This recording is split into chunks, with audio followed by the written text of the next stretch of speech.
All right, cool. So, good evening, everyone. Good evening, everyone. We are going to kick off any minute from now. Let's still give a few minutes to the, people that are yet to join us. We apologize for sending the link late. I want to believe you guys can hear me well. Otherwise, I'm going to use an headphone. Thumbs up or message, chat if you can hear me well. Dapo, can you guys hear me well? Yes, I can. Yes, I All right. can. All right, cool. Cool. Okay. So Dapo, please check your WhatsApp. I'm expecting something from you. All right, in a moment. Let me just copy what will be easy to distill.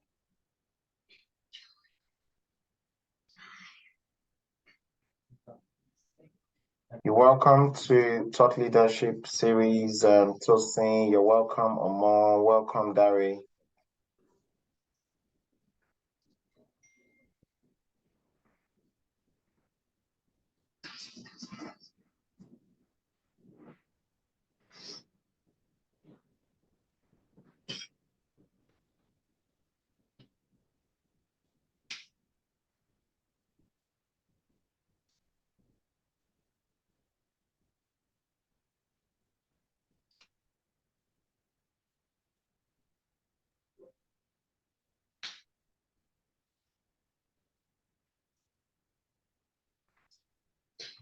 We should have something now.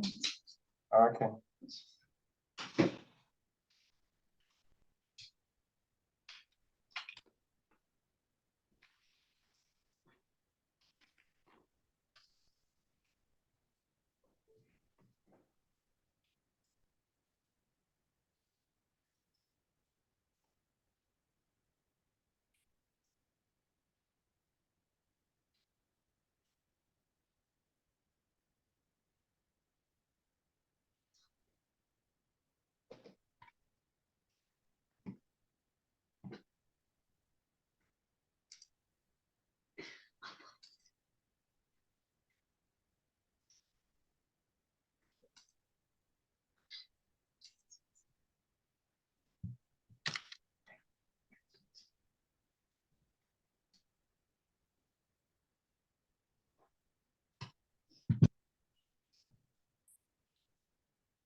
All right.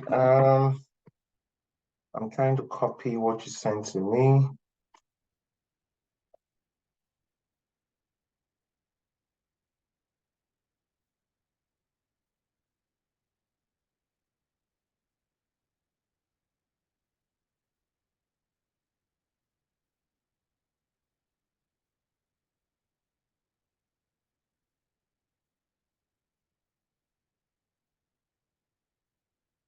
Yes. Welcome to our Thought Leadership Series, everyone. Glad to have you join us. Please drop a reaction, drop a message, just say hello and let us know how you're doing, where you're joining from, and what's the weather like currently in your area. Welcome, Tosin. Okay, yeah. Omo, yeah, good evening. Good evening, Dare. Good evening, Tosin. I hope the weather is okay. It's raining cats and dog here. It's raining cats and dog here in Rochester, in the UK. I hope that's not the same thing in your area. So, I'm glad to have you guys join us. Hopefully, we would have more people join us. But like they say, many are called, but few are chosen. Let's hope that we can have the few to at least be running into their tens as the session progresses. So, yeah, you're very welcome. We are very fortunate today to have our speaker with us in person of Dapo Omojola. Dapo Omojola is a forward-looking and upward-moving person, right? I got to know Dapo when I joined AFTIA, and I can say that he's unarguably one of the most energetic and, forward-thinking persons, when it comes to, AFTIA and, things that concern the association. He's a life enrichment specialist. Well, I don't know any other life enrichment person. So he's probably the only one that I know that bears that title of a life enrichment specialist. So if you guys remember that there's a governor, I think governor of, is it Akwa Ibom State, that said he's going to appoint a commissioner for enjoyment, something like that. So these are the type of people that would have attended that was training before. Please, let's do well to mute so we don't get in each other's way. Thank you for joining, Theophilus. Please stay muted. Stay muted. Dapo, unfortunately, because I think I'll try and make it would have been good to make it a co-host, because if you are the host and someone is not muted, you are the only person that has the power to mute them. So we just apologize. But good thing is you won't be having to admit anybody, because I've made it, there's no waiting room. But if someone is not muted, you have to be the one to mute them. So I hope they don't distract you during your presentation. So like I was saying, Dapo is an author, is a public speaker, is a capacity builder. So if you want your life to be enriched, right, you need to listen to Dapo, definitely, right? Hopefully, you can also get an appointment as, like commissioner for enjoyment and all that, because how do you make your life enriched? We all need our lives to be enriched, right? And that's why it's going to be taking us on the rules of the room. And Dapo's profile is loaded. I'm just going to try and make it as brief as possible, right? He's a member of various associations, including Institute of Marketing. He's a member of Chartered Institute of Purchasing and Supplies Management. He's, of course, one of our senior members in AFTIA. He's also a senior member of Chartered Institute of Information and Strategic Management. He's an alumnus of the Enterprise Development Center, that's of the Pan-African University, Lagos. He's an alumnus of DLA, which I also happen to be an alumnus. He's got life coaching certification with New Skills Academy UK. He's a mindfulness coaching certification, New Skills Academy also UK. Also holds a degree in commerce and enterprise development, in theology, business administration, and he's got a doctoral degree in information and strategy. So we have with us Dr. Dapo Omojola. There's a lot to him. He's got vast years of experience across various industries. Just name it. If you follow him on LinkedIn, he's always balling, always balling, training, private sector, public sector. He's a well sought after speaker. So he's an outside the box thinker, an insightful trainer who manages to inspire his audience and brings clarity to learning topics. He's an entrepreneur, and an entrepreneur developer, meaning he develops other entrepreneurs, and is the president of Pedal Incorporated. That's Pedal, P-E-D with a double A-L, and is a convener of an annual youthful and useful conference. So, ladies and gentlemen, if you're excited the way I'm excited, join me with a round of applause. If your hands are not busy, or with a message in the chat room with 555 showing you're clapping, let's make welcome our speaker for today, Dr. Dapo Omojola. Dapo, the floor is yours. You're welcome.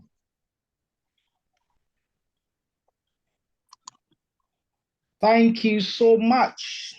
Thank you, thank you, thank you. All right. My guys in the house and every guys. All right. Okay, so let's just dive straight into this. Sorry, my video. Okay, so what are the rules of the room? I mean, how to take our stage and leave our audience begging for more, as it were, as facilitators. So I want to crave your indulgence because there are a lot of gurus in the house. So some of the things I will say also might be basic. So that's not to insult your craft, but it's just to carry some people along who I personally know, who decided to join and who might not be as skilled as most of us. So I won't be, what's the word now? Assuming anything. I'll just say, just like we all are on the same pedestal, okay? So the idea for us basically is for us to be able to make impact during our training sessions or any of our speaking engagements as a facilitator, so that we leave people with the right impression of good delivery, which of course is a combination of many things, one of which is our charisma, which is born from the place of preparation and our skills at communicating. So at this point, I need to tell us that your delivery starts when you step into the room. So most times we think our delivery starts when we click the first slide, or when they introduce us, hey, he's coming to the podium, or he's coming to the microphone to talk. But really, our delivery starts the moment you put your leg into that room, the moment you enter the room, the moment perhaps you're still talking with the HR, the participant are seated, that moment where you're still trying to set up and all that, your delivery has started. And we need to be very conscious of that. Okay, so by the time we start, our communication now carries a whole lot more of what makes for a good delivery. Confidence in engaging our audience. And where does confidence come from? Confidence comes from the place of knowledge. And the way I usually say it is that as facilitators, as trainers, as public speakers, a sense of authority is conferred on us.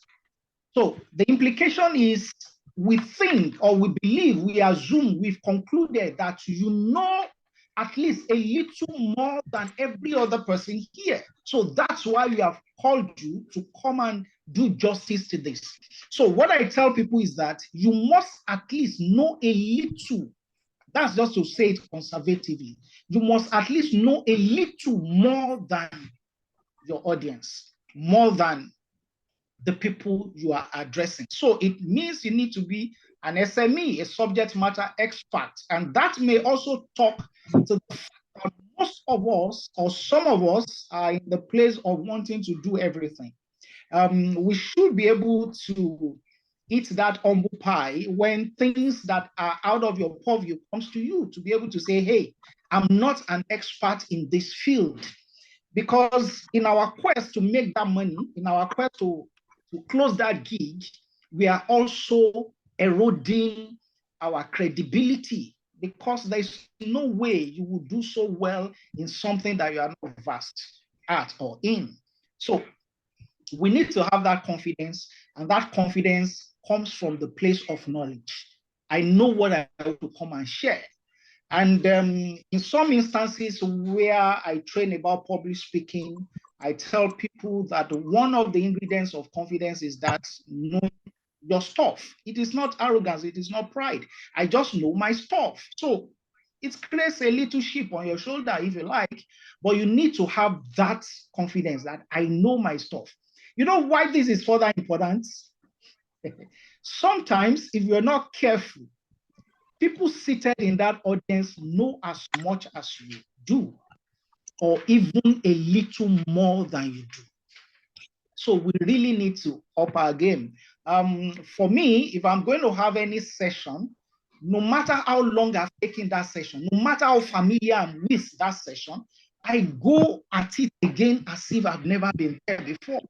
Because new information could have come up, new ideas, new things, modulations, and all that could have come up without us knowing. And I think it's about an experience my wife had. She used to be a sports person. So back as an undergraduate, she was a hockey player. So they went for this intercampus, Nougat games and all that. So I forgot the school she said they were playing with. And that school was beating them silly because the guys who received the ball and turn with the ball. Meanwhile, their own lecturer, their own coach had told them that, no, you don't turn with the ball, not knowing that that rule has become obsolete, and that's earned them a loss in the game. So in this game we are in too, we need to be on top of our game. And the place of humility is also vital, because there are instances you're in a class, you are citing an example that is no longer relevant, and someone is trying to chip in and say, hey, recently this had happened. You should be humble enough to, get the information and adjust accordingly. I tell my audience, I say, I have come here to learn as well. I'm not on that moral high horse and say, hey, the dawn is here, that person who knows has come. No, it is a facilitation. I've come to learn as well, and I make it a point of duty to learn from every class that I find myself in. So we need to stand tall, still talking about confidence, being able to look people in the eye. Of course, we're talking about different kinds of presentations here, as a facilitator, as a conference speaker, as a public speaker, as someone who is making a pitch. You should be able to have minimal, modest eye contact with people, all right? The implication is that if you're not engaging people with our eyes, there is that possibility for them to, psychologically, it is assumed that I'm hiding something. It is assumed that I am not confident. It is assumed that I am fidgety. It is assumed that I am nervous. So these are the non-verbalized cues they get from that act of not being able to look them in the eye once in a while. Like most of us, we know what we heard back then is that when we're talking to a number of people, you just look over their heads so that you will not be intimidated or all that. I mean, that is no longer relevant. It's not a relevant information. If I'm speaking to people and I keep looking above their heads, I mean, it's like I'm staring in the sky and the connect won't be there. Okay. And of course, we need to speak with a clear voice. Okay. In fact, I read some stuff, or I listened to some stuff where it was ascertained that the weight of our voice is also a sign of confidence. Okay. The modulation of the voice. You're not speaking in monotone. You're not speaking like someone who was dragged to the class or forced to the class. So you go, why we are here today is because we want to talk about how to have your class so that there will be monotone. You're just going that way. You're likely going to kill the audience with boredom, and you're likely going to get them disinterested. And I think I forgot to say that, okay, I'm not sure I'm thoroughly following the slide. Let me just keep talking. I skipped to say that, I said earlier that your presentation starts immediately you step into the class. They're looking at you, they're assessing you, they're looking at your outfits, they're looking at your carriage. Did you walk into the room like someone who is beaten and battered with the weight of Nigeria on his or her shoulders, or you're walking in shoulders square, looking forward, firm handshake to people you are meeting by the door? They all convey confidence, okay? Greeting everybody, greeting people, hey, hello, how are you? They all convey confidence, all right? And for those who might have some measure of stage fright, that has a tendency of killing such frights, all right? So when you start your delivery, what I said I missed earlier is that you have the first 60 seconds to get hold of your audience.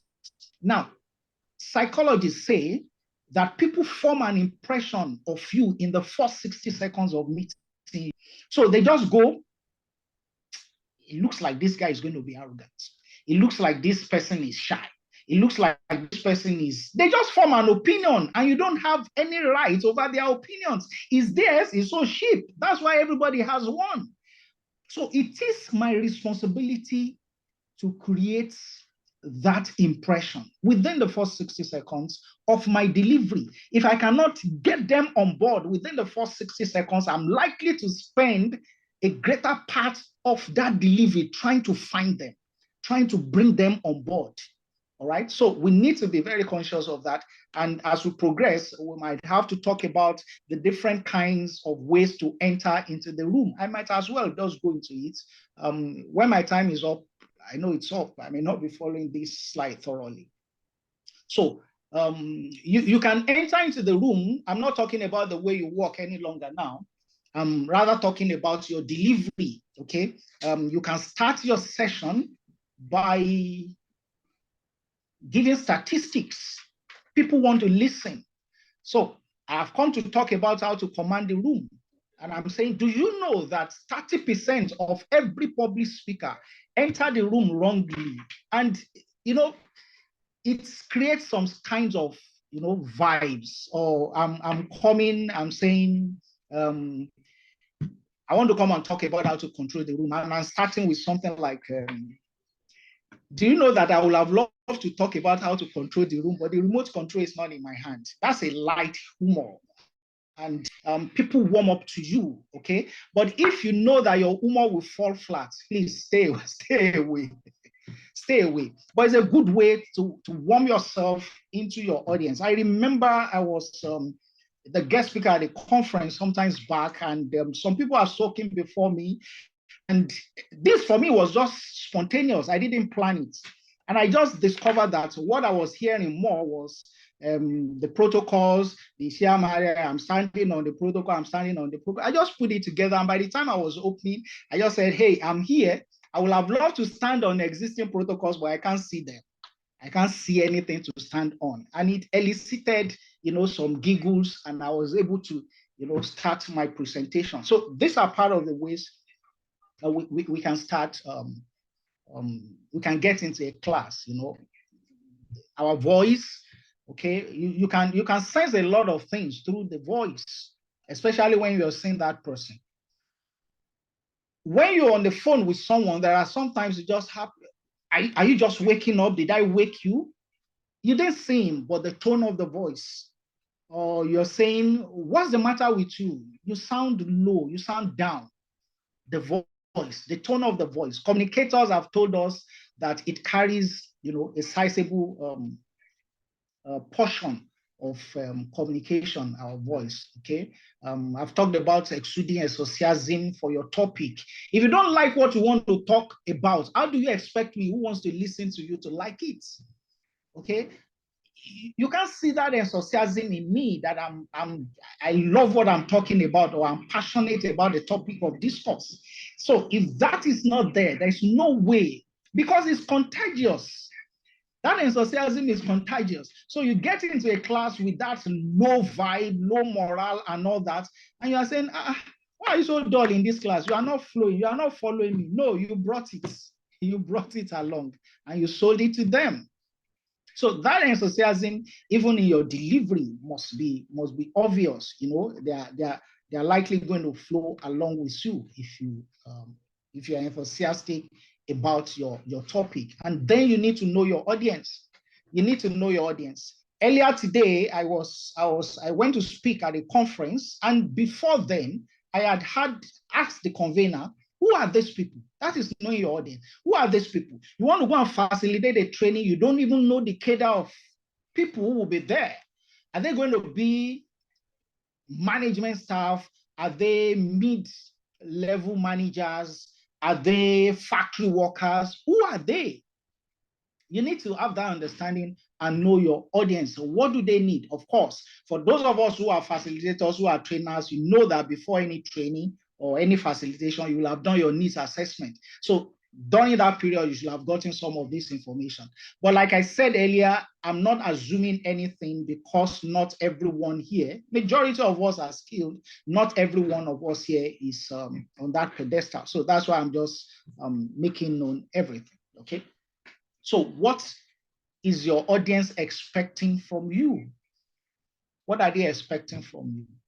You need to be conscious of that as well, so that your style will be fashioned to cater for them. And one of the ways, so for me, I've done, pardon me if I'm referring to me too much, I think he's the closest person to me. That's why I'm using the example. I've done a couple of things on emotional intelligence, and we know that emotional intelligence is just about everybody and everywhere, all right? So I've done it for teachers in schools before, and at a point in time, a set of medical doctors asked for same topic. Now, let's look at those two. I'm not going to say because I've done this for teachers before and just come to doctors and start talking about lesson notes and curriculum. You need to understand where they are coming from. You need to understand what it means to be on night duty and have to resume. You know, all those parameters, there are challenges, the ratio of doctors to patients in Nigeria, the United Nations standard, all those things, all those information are needed.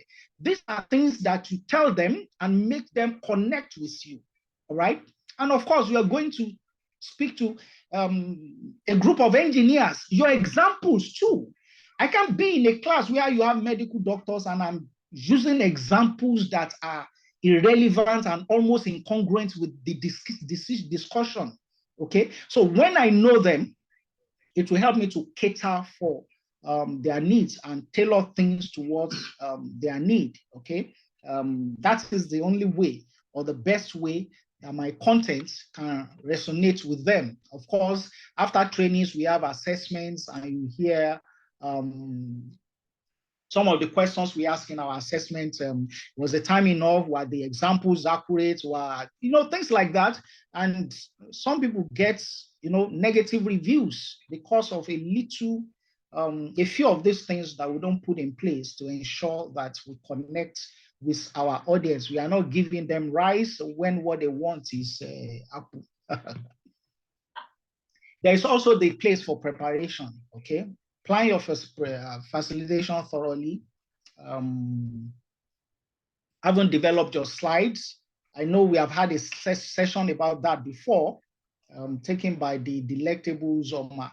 And we've also had a session about storytelling. So all these things come together to make for a thorough preparation. You need to plan for your facilitation thoroughly, plan your time, arrival time, your slots, and every other thing. Even your material, okay? Is it stored on flash? Are you putting it on cloud? If it's on a flash, your flash can mess you up, but if it's on cloud, wherever you are, you can always download, or, you know, you put it on your, you send it to yourself on any of your social media platform so that you don't lose them, okay? At least for that, that occasion. I'd been there before. I got to the class, the flash messed up, and we said to copy. That day, that nothing was working because my preparation too, I must admit, was poor. All right. And going back to where we started from, without sense of modesty, I knew my stuff. So I just had to do it without, you know, following the slide and all that. Okay. That talks to knowing your material in and out. Some of us are executives. We have our subordinates make slides for us. Don't be like our politicians whose scripts are drafted for, and they can't even read their own script.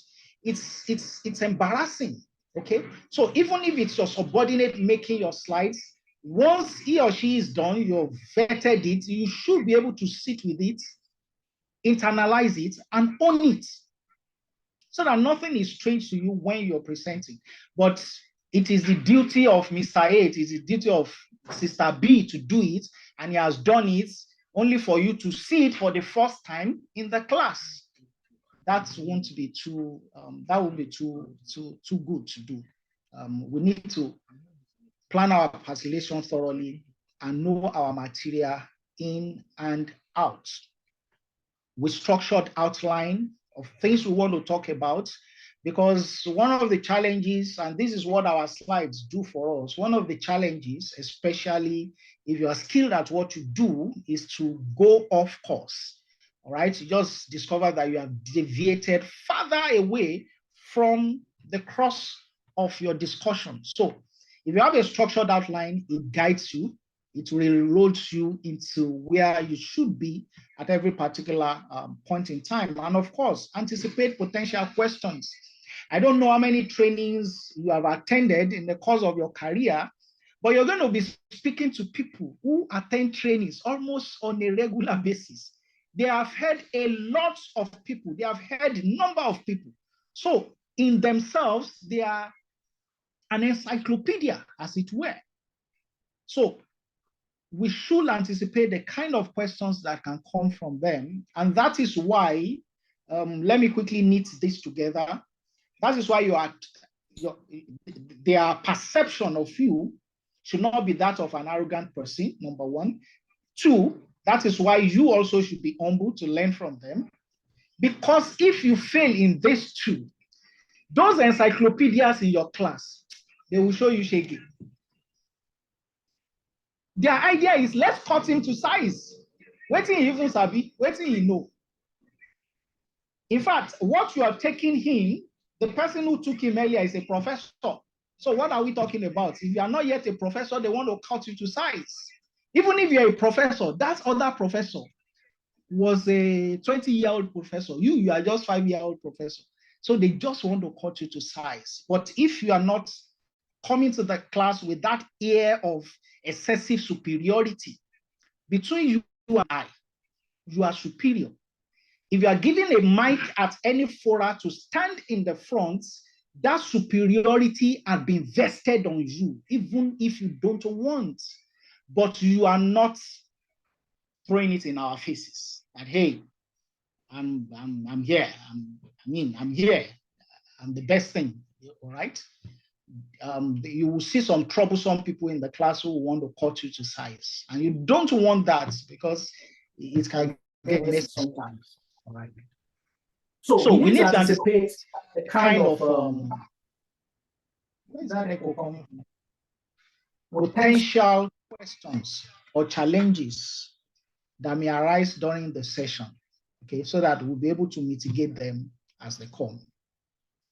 So when we are well prepared, it helps our confidence. For me, one of the things that affects me in any session is if I am late, I will not feel fine. I will not like myself. And aside a few here who are not within our climb, if you're in Lagos, for example, you know that you have traffic to deal with. So you need to factor it into your journey. I know sometimes you just cannot help it, but let it not become a style. Okay, let it not become a style. I was still telling someone today, I said, hey, I don't like the way I was held down today because I had so much time. I kept to my own time, so much time, and you are not coming up and all that. But still, I don't want to be deterred. I will rather that than to be on the road and somebody is, pestering me with calls. Where are you? Where are you? I mean, it's not professional. It's not professional. So we need to be well prepared, for any of our engagements, and it's going to give us a whole lot more confidence even as we do so. All right.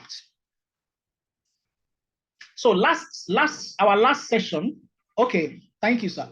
Our last session, we talked about storytelling, and the facilitator was so fantastic. He broke it down for us. And we also had other contributors. I remember the electrifying Dari who talked about stories not actually being stories, like you're telling stories.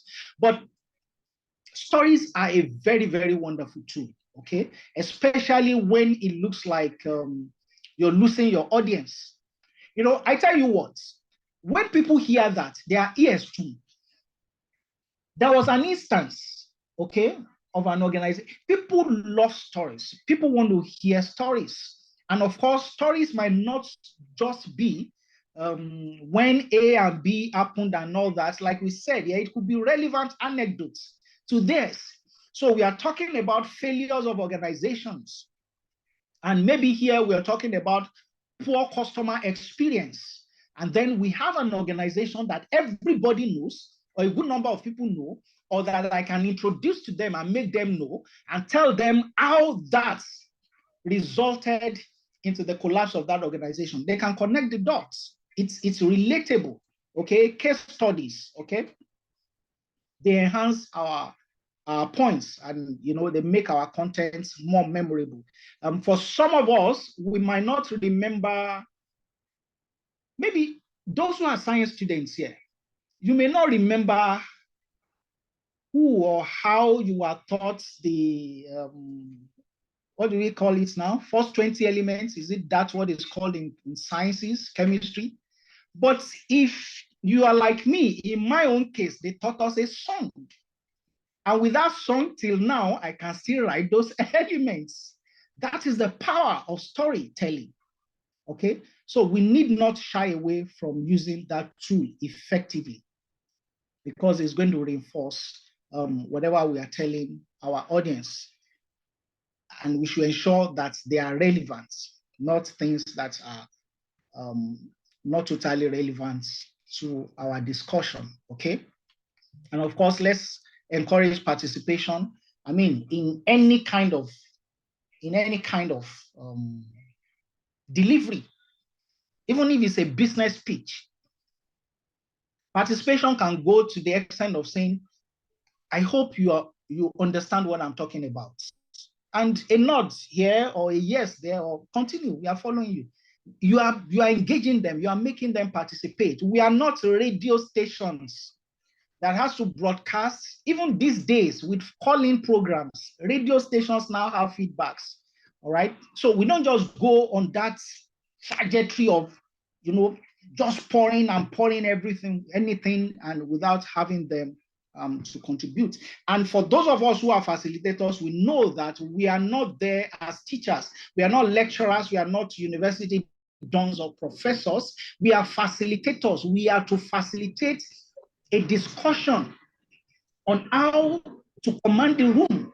So my role is basically of questioning, is basically of directing when the discussion is going out of hand, and then injecting my own idea of what I have brought to them. So we need to be conscious of that, make it participatory, encourage questions, discussions, activities that will involve them. Of course, in some of our classes, we dance.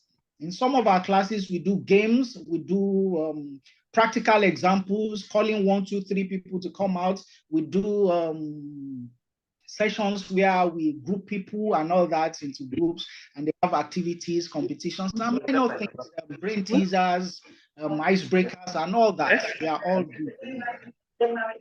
Of course, visual aids, videos, and all. So how do you then master your class? I talked about it earlier. Inject humor.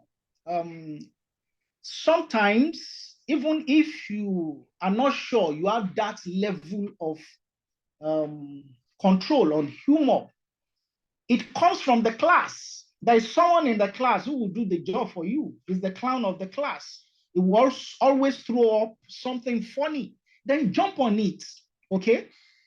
All right? Sometimes they say something funny and they see that you are not flowing in, and they're asking, sir, what is your opinion? A pause and a suggestion of saying no comments will elicit another laughter. And then you move on. If you know that you are not someone who is giving to humor and all that, then be empathetic, okay? Be empathetic. There are situations where people, without sense of modesty, I was in a class somewhere in the East, and after the class, a man came to me. He said, you are the reason. Things you say today are the reasons why I'm going to improve my performance. You know why? He said, because the organization has not been treating me well. I've been a good salesperson all before now, but they are not treating me well. So deliberately, I decided to start performing poorly. Can you imagine that? So you need to be empathetic with their cause. You don't know where people are coming from. Okay, so we need to be careful with our tone. Sometimes we speak down on the people. We talk down on them. That is not fair, because for most of us who are professionals here, you know that there's no organization you go to. You will say some things that will hit some notes, and they will say, yes, yes, yes. I think this thing you said, you need to tell the management. The management need here. Or sometimes they just say, you know what, this entire class, we enjoy it, but it's not totally for us. You should have brought the management staff. So for every organization, there are peculiarities, there are issues on ground. You need to be empathetic with their cause, which is, putting yourself in their shoes, not just in their shoes. Walk a mile in the shoes and see how it feels. All right, you need to be empathetic with their cause, then maintain a positive atmosphere. We talked about our language, the conciseness of it, avoid jargons. Those are technical words that they may not understand. It may amount to speaking over people's heads when they don't understand what you're talking about, because you have made it excessively and extremely technical. And of course, seek feedback. Seek feedback. Some of us don't like feedbacks because sometimes it's hurtful, sometimes it's not too palatable. But each time you are in that place where when you don't want to take feedback, remember someone who said feedback is the meal of champions. So indeed, if you want to be champions, if you want to command the room, then we must embrace feedback and conclude strongly by reiterating the actionable takeaways and call them to action. Thank you so much. I hope I didn't exceed the time too much. Thank you for being a wonderful audience. Thank you. Wow. A round of applause for our speaker, guys. I'm dazzled right now. I'm dazzled. I wish I can stand on existing protocols, but I can't find any protocols to stand on to just say, yeah, I'm going to stand and give a round of applause to our speaker. I wish I can stand on existing protocols. So let us give a round of applause. That's Dapo, I'm coming for your template. The template is very, very catchy. Yeah. Thank you so much. I have some things to learn. So, guys, a point of correction here. Dapo is not like the science students that Olamide sang about that mix chemicals. He's got a science background like me, but not a science student. I want to believe so. No. I'm not that kind of science student. I don't even know how to mix chemicals. Okay, very good. Good to know. So let's see the questions pouring in. We already have a question from Uzoma earlier on. Uzoma, would you like to verbalize your question, or you want me to read it for you? Okay, so I'm just going to go ahead. Maybe she's left. Okay, she's still in. She said, how do you know if and when your humor will fall flat? Dapo, you seem to have, you cut to me as someone that has mastered the art of naturally coming up with humor. Even your facial expression sometimes is like, you can even come up you can go ahead. Oh, yeah, so I've gone ahead already, even before you spoke. No worries. I don't know if it was this guy that Sabino. So some of us naturally, even our facial expressions will make people laugh, like, even you. So Dapo, how do you tell if It is. I was just saying, if you know. Oh, sorry, Uzoma, you said? Yeah, so Dapo, I hope you got the question. So how can you, what any more tips on around humor and, knowing when to or when not to, how can you sharpen that skill around infusing humor, please? Well, thanks for the compliments. I think at about now, I should add comedy to the portfolio. But the truth is, I don't know. I don't do anything. Sometimes I don't even laugh to what people find funny. I mean, I think it's can I say it's natural, or I just love laughing. I love making people smile at least. And what we are talking about here is not to become a full-blown comedian in the class, but make them giggle, make them smile at least. You can compliment people. I don't know. I love your shirt. I love it. it looks like one I've always had it. I don't know. It just occurs, for me, it occurs naturally. But this is the catch. Remember, I said it's not always about humor. There are some people that can put in their head statistics that is designed for next generation, and they will keep reeling it out. If that is your strength, use it maximally. Okay. Sometimes I get into a class, especially if they don't have name tags. Maybe at most I'm able to remember 2 names of people who are active. But there are some people in a class of 20, once they have gone around, they know all their names. And guess the sound that is most interesting to anybody? The sound of their names. And then you begin to address them. You are relating with them by calling their names, even without tags. I mean, that beats anybody. It shows that this person is interested in me. I have to reciprocate and be interested in that person. So it might not totally be about humor, all right? Whatever you have seen that is a strength for you, bring it on board and use it maximally for your gain. Yeah, I hope that partially answers the question. Oh, absolutely spot on, Dapo.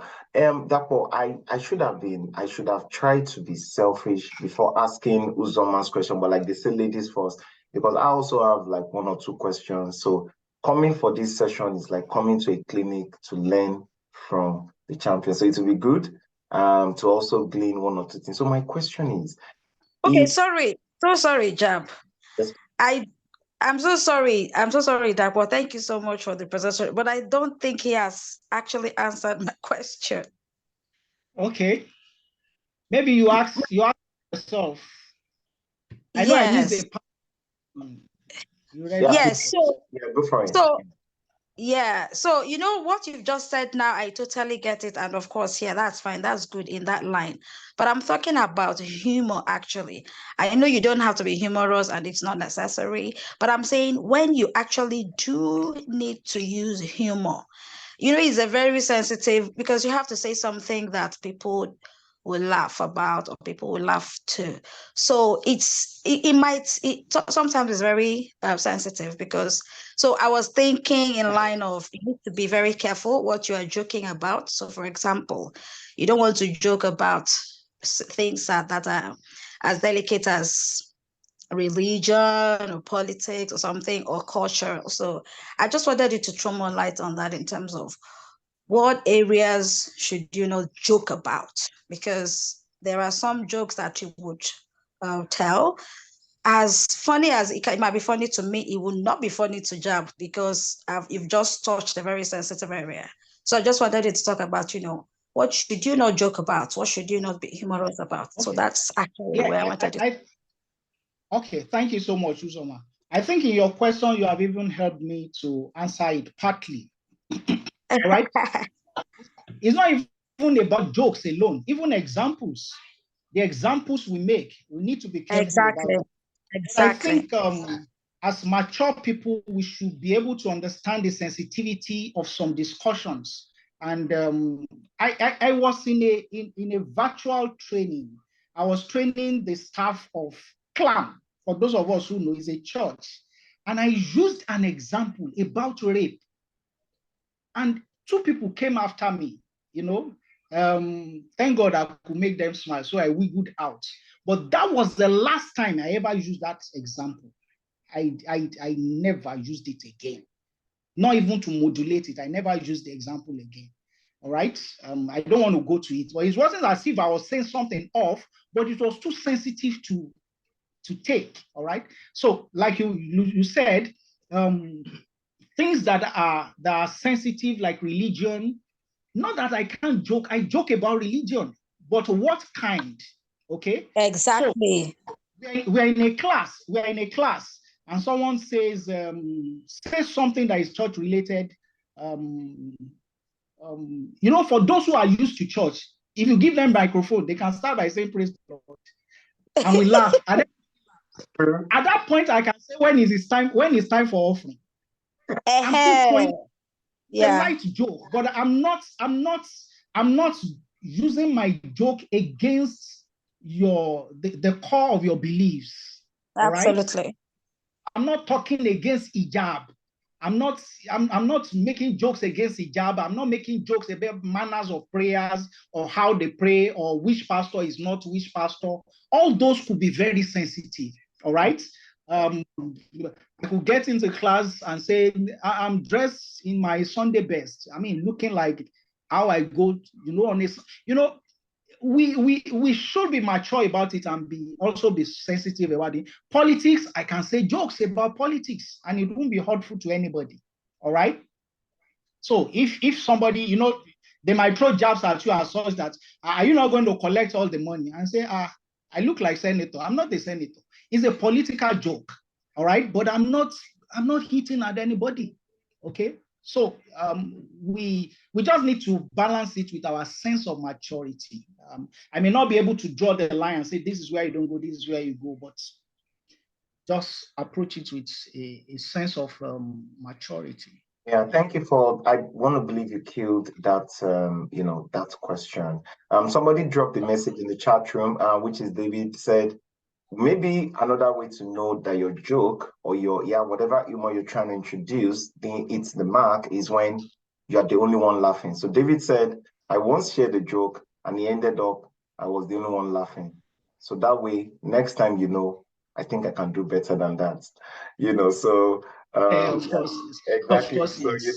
the punchline, when you have to repeat that joke, then it means the punchline wasn't gotten. So you probably know you need to do better. So, and some jokes could be too intelligent for people to get at that moment. Yeah. Exactly. So sometimes if you you start don't get it, to explain it. yeah. Sometimes if they don't get it, I just go things like, "Don't worry, before you get home, you will get the joke." That's another joke. True. Yeah, absolutely spot on. Yeah, Dapo, please, I would like you to just give one tip on controlling the room for a virtual event, because it appears like you were people like you that maybe you could have considered modeling or catwalking or whatever runway modeling, where you find it easy to just catwalk into the room like Alinko. Who remembers Alinko in Papa Ajasco? You know the way Alinko will walk forward and even backward. Yes, So that room is physical, but what about when it's virtual? So how do you control your room in a virtual event? If you don't mind 1 minute, because if you don't mind, please give it a go. Okay. I'll be quick about that. I think virtual classes are more difficult to control. All this we are talking about controlling, having your audience go with you and all that. You have 30 people there, 25 of them are in the kitchen. How do you get their attention? But I think our opener might do the magic.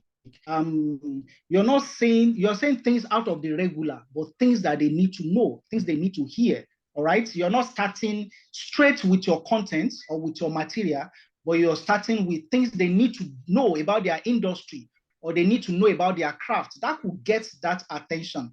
And more importantly, there's a principal person you need in your virtual class, and that is the admin. I've been in a class before, the admin left us and we went. In fact, when I finished, I had to call and say, bros, I don't finish. You need to come back and take over. So you need the admin, you need admin very, very more importantly. Right. Aside now God hand you do. Yeah. We don't know who is sleeping. We don't know who is exactly, in the kitchen. Exactly.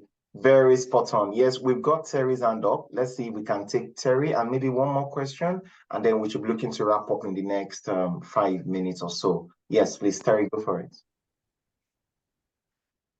All right, good evening, everyone. Yeah, I just wanted to give my own contributions to what Dapo said about the virtual classes.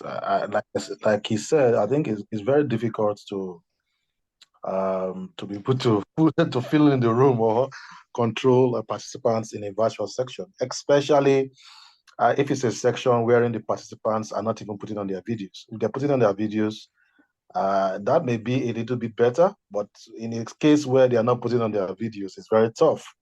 So from my own experience, what I think is, number one, the topic of the discourse matters a lot. The topic that you are training on matters a lot. If it's something is of interest, you have more people engaged in the conversation. And the second side to that also is how you engage the audience in that virtual section, how you engage the audience. So if you do more of talking, you have people leave. But if you do more of interactive, so intermittently, you need to get the audience to either type something in the comments or give you a feedback or give you an emoji or something to just ensure that you are carrying them along. And of course, you need to also ask questions. I have a particular example of a particular event I went to. It was a conference, and one of the speakers was from the UK. Apparently, I felt he had not done more of, and he's a top coach in the UK. He had not done a lot of it. I feel from that class that day, he had not done a lot of virtual sections. So it was more of talking without even having any feedback and all that. And at the end of the day, he called me and like, how did I do? I said, "Sir, you did well, just that you didn't carry more of the people along." So I think from my experience, that's very, very key. No matter how good you are, you must use questions, you must use interactions, you must have them use that comment section. Otherwise, you probably will be talking to yourself. At the end of the day, if you ask a question, nobody's answering. Thank you. All right, thank you for that contribution. Spot on, Terry. Is there any other question before we call on a council member to give appreciation to our facilitator and also welcome the guest in our midst? Any other question? The session is being recorded, just so you know. So we're going to share the link to the recording later on in the WhatsApp group. So, but for those that are our guests that are not members, we would like you to drop your details, your email addresses, so that we can share the link to the recording with you. If there are any other question, please. Yes, please. Okay. We're going to be uploading to YouTube, and then of course, as we normally beautiful. So we can always make that happen. Yes. Because of our time, yes, another round of applause for our speaker in person of Dr. Dapo Omojola. Is if we were to pay for his time 1 hour to come speak to us, I'm sure after we'll probably have to get a loan from, say, Bank of Industry or something to make this happen. That's humor in itself. Yeah. So we are so privileged. Practicalizing the class now. You said what, Terry? That's practicalizing the class. Humor, right? Yes, I'm learning already. I'm putting what I learned. So a round of applause again for Dr. Dapo Omojola. Thank you so much. And then let's pave way for Julius Afolabi, a representative of the council, to give a vote of thanks and welcome the guest in our midst. The floor is yours. All right. Good evening, everybody. I'm sure that we have all had a very, very great time this evening. Dr. Dapo, doxology, as we call it. And if you are very, very good on social media or conversant with social media, you know his intro, how he gets into the mind of the people. Is, hey, you. and most of the time when my daughter sees his content, she will say, that man that used to say, hey, you. So that's another way of getting into the room. You just have a way of spicing your entrance. You get into the room with a lot of executive presence and all that. So depending on your audience, you can get into the room and command the room, substance, your mastery, and nation series, mental filters, and all that. So it's been a wonderful and awesome time tonight. I believe that we have all gleaned one form of learning or the other. Slide presentation was awesome, and then our conversations and were also very, very interesting and welcome. So on the behalf of the council, I want to appreciate Mr. Dapo for volunteering to contribute to our knowledge tonight, and the responsibility on every member here. I call on you, specialty, to also do the same. So you have drank from the water of knowledge tonight. wealth of knowledge as well to contribute to what we have. So, and I also understand very well, while I acknowledge our senior bosses in the room, a number of them are up here. Thank you very much for sparing time to show up here tonight. And I also want to welcome anyone that is joining us for the very first time. Do we have any of such persons that is, we are just getting to know about Aftia tonight, or this is your first time of joining us in our buffet? We have intellectual buffets like this twice in a month. So is there anyone that is just joining us for the very first time, so that we can welcome you specially the way we welcome people in? Anyone? Anyone? Is there anyone? You can just unmute and say, I'm here. It's part of the humor. Anyone?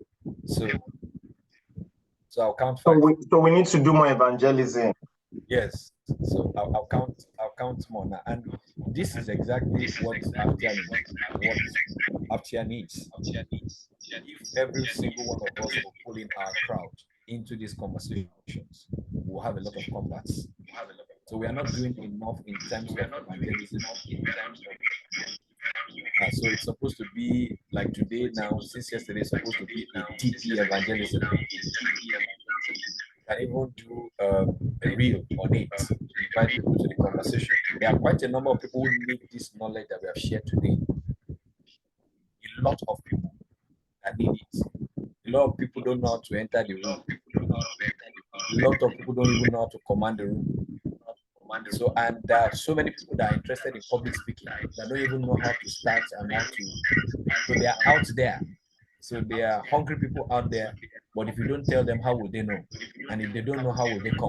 And if they don't come, how will they grow?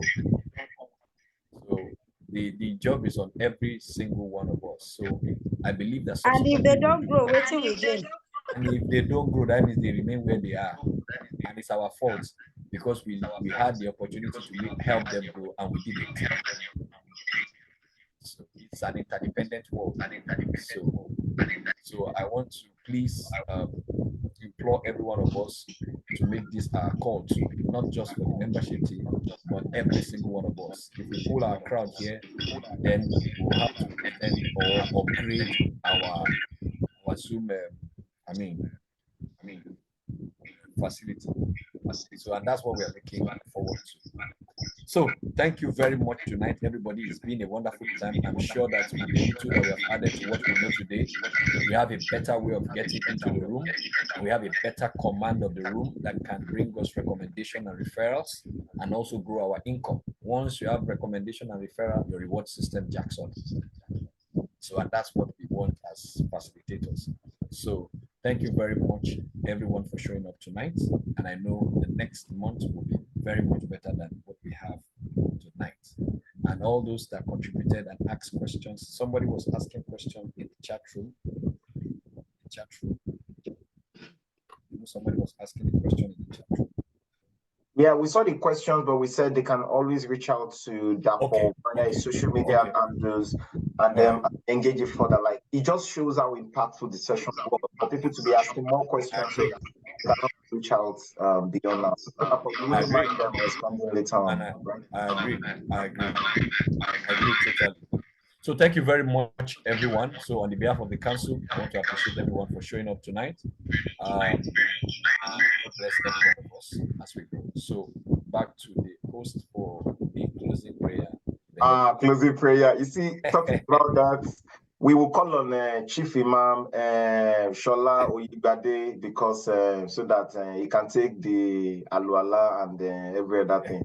So thank you so much, everyone, for joining. We appreciate your time. Yes, the Chief's in the house. So the session is officially over. Thank you for your time. We hope to see you in our future. Master Salam. Name of the Father and of the Son and of the Holy Spirit. Go and prosper, all of you. Ministry go fit you, or make you consider You did well tonight. Thank you. Hey, so proud. Mr. Shola